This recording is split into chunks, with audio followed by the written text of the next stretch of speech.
Jopiny kaunti ma Kisumu ijiwo mondo Ohikre makare ne rwako welo mabende igeno ni biro bire kaunti ma Kisumu e romo noero mar piny ngima manoero mar Africity ma ichan bagi boma Kisumu e higa manyien. Maendi en wach mabende owachi kod MCA machon e ward ma Nyalenda migosi Jackton Onunga.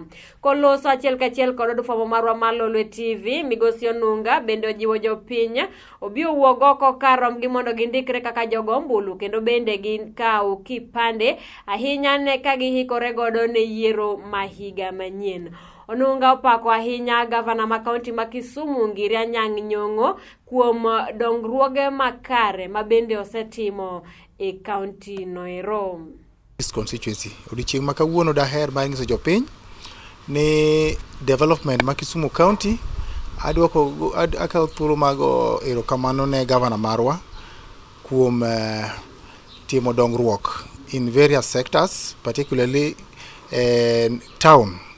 Kaka nan chairman mar tourism assembly, amor ni kichako project moro mar lakefront and mae dhi kelo welo kaluwore ni next year wan ka gi Africities in Kisumu.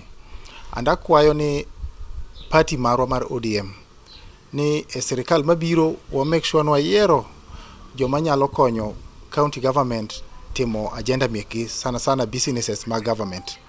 Kech ang'eyo ni ka wan gi a dead assembly, county government ok nyal timo anything.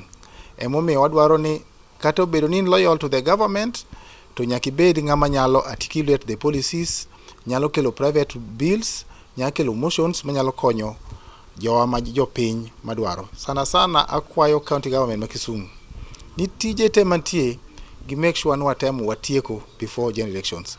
Pesa gikelo mang'eny to joma tiyo gi pesa go e ward onge.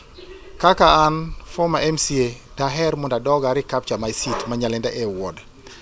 Nyaka na bed oko onge project mosetim to county government kelo millions and millions of shillings Nyalenda Jo Nyalenda ok nyal kwano ni taxes magigolo tiyo maber, to pesa to wae county government ikele ward in every financial year. Emi awacho ni this time nyakwache Nyalenda mpya and new development.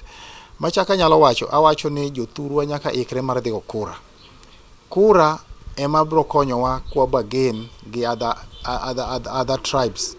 Kechi sani idhi chak yawo kaw kura, to akwayo ni jomose kaw